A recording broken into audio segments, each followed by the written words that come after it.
Well, hi, I'm Jim Boscov, and I'm awfully glad that you could join me for story time today. I've got two stories that I'd like to read to you. One is called Corduroy, and the other one is called Pigs Can't Fly. I like both of them. Let me start with Corduroy. Maybe I like this one because it starts in a department store, and I happen to like department stores. Corduroy is a bear who once lived in the toy department of a big store. Day after day, he waited with all the other animals and dolls for somebody to come along and take him home.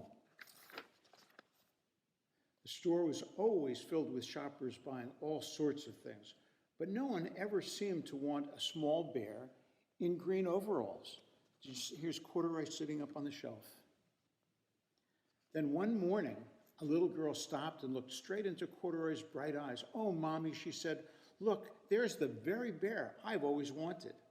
"Not today, dear," her mother sighed. "I've spent too much already. Besides, he doesn't look new. He's lost the button to one of his shoulder straps. Can you see him? He's sitting on the shelf, and one of his shoulder straps is missing the button." Corduroy watched them sadly as they walked away. "I didn't know I lost a button," he said to himself. "Tonight I'll go and see if I can find it." He was discovering that he did lose a button. Late that evening, when all the shoppers had gone and the floor was shut and locked, Corduroy climbed carefully down from the shelf, and he began searching everywhere on the floor for his lost button. Suddenly, he felt the floor moving under him. Quite by accident, he had stepped onto an escalator, and up he went. Could this be a mountain, he wondered? I think I've always wanted to climb a mountain. There he is on the escalator. He stepped off the escalator as it reached the next floor, and there, before his eyes, was a most amazing sight. Tables and chairs and lamps and sofas and rows of beds. "This must be a palace," Corduroy gasped. "I guess I've always wanted to live in a palace." He wandered around, admiring the furniture. "This must be a bed," he said. "I've always wanted to sleep in a bed." And he crawled up onto a large, thick mattress. All at once he saw something small and round. "Why, here's my button," he cried, and he tried to pick it up, but like all the other buttons on the mattress, it was tied down tight. He yanked and pulled with both paws until, pop, off came the button, and off the mattress toppled Corduroy. Bang, into a tall floor lamp. Over it fell with a crash. Corduroy didn't know it, but there was somebody else awake in the store. The night watchman was going his rounds on the floor above. When he heard the crash, he came dashing down the escalator to see what was going on. "Now, who in the world did that?" he explained when he saw the lamp. "Somebody must be hiding around here." He flashed his light under and over sofas and beds until he came to the biggest bed of all, and there he saw two fuzzy brown ears sticking up from under the cover. "Hello," he said. "How did you get upstairs?" he said to Corduroy. The watchman tucked Corduroy under his arm and carried him down the escalator and set him on the shelf in the toy department with the other animals and dolls. Corduroy was just waking up when the first customer came into the store in the morning, and there, looking at him with a wide, warm smile, was the same little girl he'd seen only the day before. "I'm Lisa," she said, "and you're going to be my very own bear. Last night I counted what I've saved in my piggy bank, and my mother said I could bring you home." "Shall I put him in a box for you?" the saleslady asked.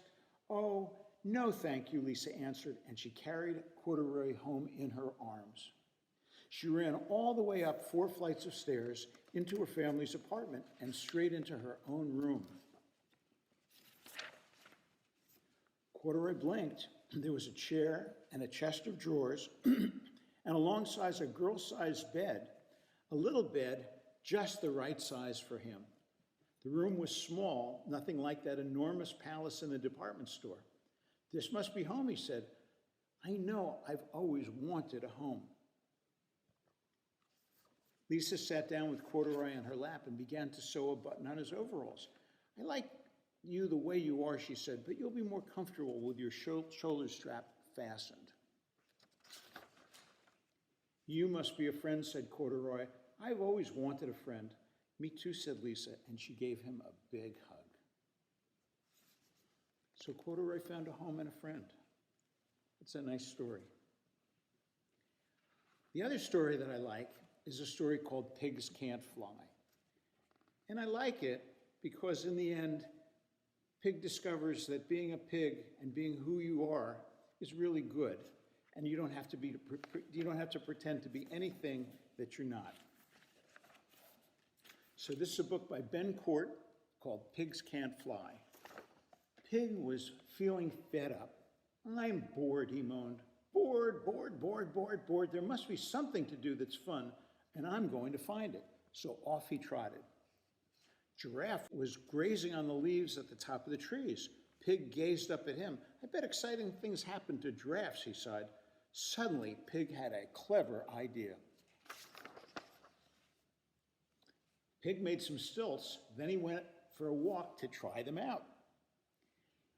Hello down there, Pig called to Zebra. I'm a giraffe and it's great. I can see for miles. You're not a giraffe, laughed Zebra. You're a wobbly pig on stilts and you better be very careful.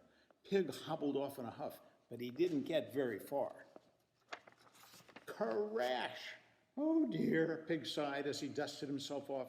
A giraffe's life may not be for me. What I really need is to look more exciting, and I might find adventure. Pig had barely taken 2 steps when he thought of another clever idea.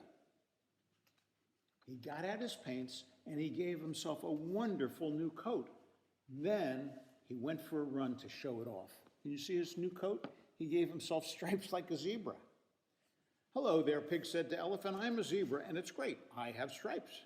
You're not a zebra, laughed Elephant. You're a stripy painted pig, but not for long. Whoosh! Pig spluttered in dismay as his beautiful coat washed away. Look what Elephant did. Elephant squirted him with a trunk full of water. Gee, he sighed, being a zebra is worse than being a pig. I'm sure that being an elephant is much more fun, and before Pig had even dried off, he thought up another clever idea. Pig tied a long hose to his nose and some great big leaves to his ears. Then he stomped off to try them out. Hello there, Pig said to Kangaroo. I'm an elephant and it's great. I can squirt water with my trunk. You're not an elephant, laughed Kangaroo. You're a pig with a hose on your nose. Pig was about to disagree when, achoo! Off flew Pig's hose with an enormous sneeze. Huh, harumphed Pig. Being an elephant isn't any fun either. But being a kangaroo would surely be fun. And just then, Pig had yet another clever idea.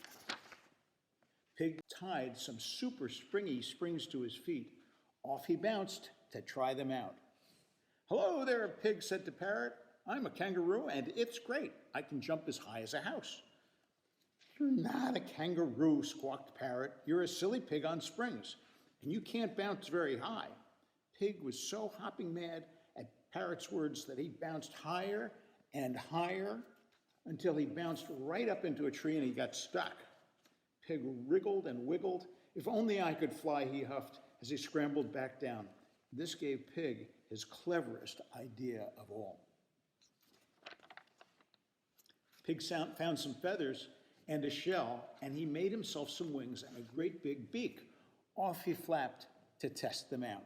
Hello there, Pig said to Monkey. I'm a parrot and it's great. I can fly as far as the eye can see. You're not a parrot, laughed Monkey. You're a fluffy, feathery pig, and pigs can't fly.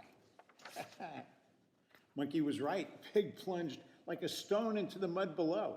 It's not fair, he cried as he laid slap bang in the middle of the puddle. Everything always goes wrong. Pigs never have any fun. But just then, a voice beside him called out. What do you mean pigs never have any fun? I'm a pig, and I have lots of fun rolling around in the mud. Try it. So Pig rolled round and round. And the more he rolled, the muckier he got. And the muckier he got, the more he liked it. Hooray, Pig squealed in delight. Being a pig is the most fun of all. And Pig discovered that he was fine just the way he was. He didn't have to pretend to be anything else. Well, thank you so much for joining me today. I hope you enjoyed the stories, and I hope you enjoyed the activities, and I hope you're enjoying being with your family at home. Stay safe and stay healthy. Thanks.